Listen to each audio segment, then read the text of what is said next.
आपके साथ दो व्यक्तियों की 10 साल की क्रॉनिक किडनी डिजीज की जर्नी जो है वो शेयर करने वाली हूँ। एंड इसी के साथ साथ अगले एक हफ्ते तक ये पूरी जर्नी के बारे में हम डिस्कशन करेंगे। तो अगर किसी को क्रॉनिक किडनी डिजीज है आपके फैमिली में तो प्लीज ये रील उनके साथ जरूर शेयर कीजिए। तो एक है मिस्टर ए और एक है मिस्टर बी। दोनों की एज है लगभग 45 ईयर्स।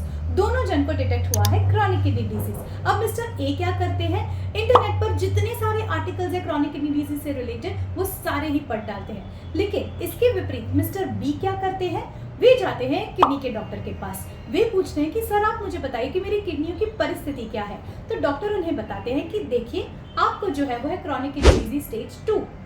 ये बिल्कुल भी डरावना स्टेज नहीं है। अगर आप थोड़ी थोड़ी चीज़ों की परहेज कर लेते हैं तो इस चीज़ को आप स्लो डाउन कर सकते हैं और आपका प्रोग्रेशन जो है वो धीरे धीरे धीमा किया जा सकता है।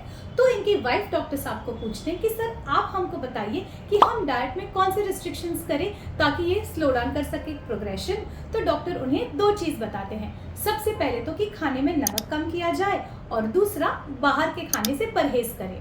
अब इसी के साथ साथ उनकी वाइफ उनको और बहुत सारे क्वेश्चंस पूछते हैं, जैसे कौन सी दालें अच्छी है क्रॉनिक किडनी डिजीज के लिए, कौन सा दूध दिया जाना चाहिए, कौन सा नमक देना चाहिए, कौन सा आटा देना चाहिए। तो इतने सारे सवालों का जवाब देने के लिए डॉक्टर उनको बताते हैं कि आपको एक किडनी की डायटिशियन से संपर्क करना चाहिए। क्यों? क्योंकि वो आपको सिखा सकती है कि कितनी मात्रा में कितने प्रोटीन्स, कितने कार्बोहाइड्रेट्स, कितना सॉल्ट, कितनी शुगर, कौन सी चीज़ें कैसे आप ले सकते हैं। तो ये सारी चीज़ें करके जो है वो 10 साल में मिस्टर बी की जो है क्रॉनिक किडनी डिजीज की जर्नी ऐसी रही कि उनका जो क्रॉनिक किडनी डिजीज है वो स्टेज 2 पर ही रहा even at the end of 10 years.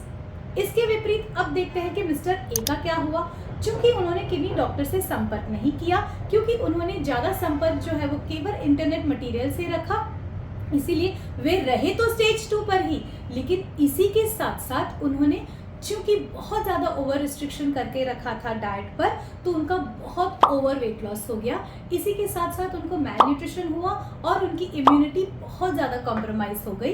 इसके चलते 10 साल की जर्नी में 2 बार उन्होंने जो कॉन्ट्रैक्ट किया था वो था ट्यूबरक्यूलोसिस। अब आप ये सभी लोग जानते हैं कि ट्यूबरक्यूलोसिस ज़्यादातर उन लोगों को वो शिकार बनाता है जिनकी इम्यूनिटी कम होती है।